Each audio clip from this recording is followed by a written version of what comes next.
Il y a les anniversaires, mais il y a les mariages aussi. Ah oui, c'est la plus belle chose qui peut arriver, un mariage. Alors, le truc le plus fort, c'est la demande. On se souvient de la soirée, hein, Rodolphe? Oui. Alors... non, mais... Vous voulez qu'on raconte certaines choses ou pas? Non, on raconte rien. Mais on raconte pas votre mariage? Mais pas du tout. Parce qu'avant le mariage... Vous vous souvenez que vous êtes marié? Je me souviens très bien. Et la nuit? Il y a des choses Et la nuit, vous en souvenez? Et la nuit? La nuit était pas terrible, mais avant tout ça, il y avait la demande en mariage et forcément, on essaie de faire quelque chose d'inoubliable pour la demande en mariage. Il a beaucoup vomi. Oh, non. Arrêtez, quelque chose. Je bois pas souvent, donc là, ça se fait. Donc la demande en mariage, c'est quelque chose qui doit marquer. Elle était heureuse, sa femme. Elle attendait ce jour-là depuis. Sur sa robe? Pas sur sa robe, là, à l'extérieur. Donc voilà. La demande en mariage, ça doit marquer un petit peu les mémoires de l'adulte. Vous avez été obligé de boire pour dire oui, c'est ça? Mais pas du tout, ça c'est pas ça. Il a bu après pour oublier qu'il avait dit oui. Ah,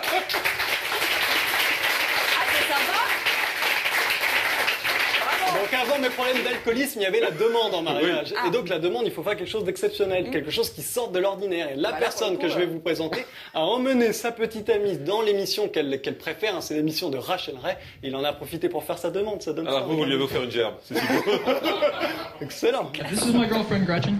Hi, how are you, Gretchen Rachel? Nice to meet you. She is a huge fan of yours, which she watches you every single day, and I couldn't think of a better opportunity to do this, so if you could. I just got super chills. Neat, get down on the knee.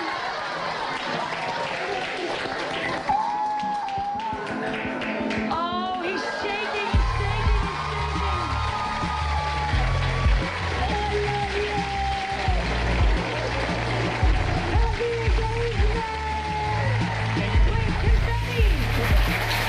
Ça c'est beau, ça a de la classe, c'est beau. Ça c'est de la classe, effectivement. Alors, À chaque fois, ça marche. ça marche à chaque fois. Alors maintenant, après une belle demande en mariage, il faut souhaiter d'avoir un mariage digne de ce nom. Effectivement, on ne finit pas minable, comme on peut le dire.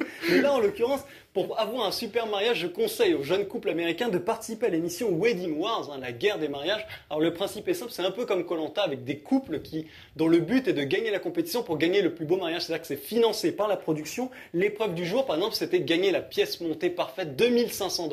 Mais pour ça, il y a une épreuve. $2500, ils sont quoi, les choux, C'est une énorme pièce montée, mais pour ça, il faut quand même le mériter. C'est-à-dire que les couples doivent manger une pièce montée. Celui qui arrive le plus vite gagne, mais il faut manger, il faut s'enfiler une pièce montée pour... Mais elle est un peu spéciale, cette pièce montée. Manger.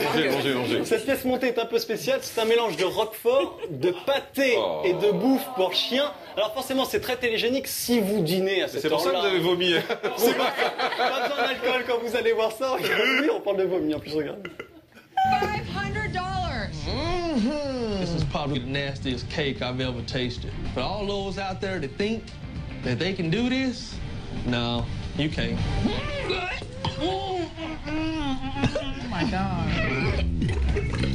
Oh, hell no. Me up. I didn't mind being the first one to puke. I mean, I know how people are when they hear somebody else throw up, especially if you smell something nasty. Hey, domino effect, you know?